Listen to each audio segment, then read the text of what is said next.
الناس غادا تتفرج في كره، كاين اللي رجع لدارهم، كاين اللي ما رجعش مشى للسبيطار ديريكت، كاين اللي مشى للحبس ديريكت، كاين اللي مشى لامورك ديريكت. الله يرزق السلامه. الخميس داز كحل، كارثه في الرباط، الاخرى في بركان، سيناريوهات كارثيه رجعتنا 30 عام للور، ما خلاتناش نفرحوا حتى في الكره. من حق الامن انه يضبط الجمهور ويطبق القانون، ولكن ماشي بطريقه كتهدد سلامه المواطنين. الفيديوهات اللي خرجوا من التيران ديال بركان والله الا كضر في القلب.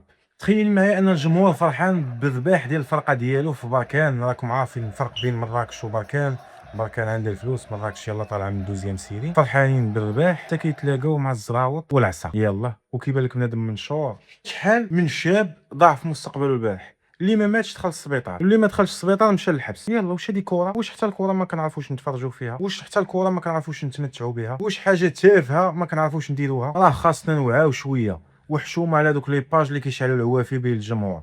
حقا انت من لي فار، انا رجاوي ما ندويش معاك، ولا نشدك عندنا في كازا نضربك، ولا انا نمشي عندك الرباط ضربني. وتالي هادشي اخويا، الكره قبل ما تكون رياضه متعه واخلاق. الا كانت هاد الكره هادي غتصيفط بنادم من الحبس وتصيفط بنادم من السبيطار وتصيفط بنادم من الروضه، والله الا غيب ناقص منها.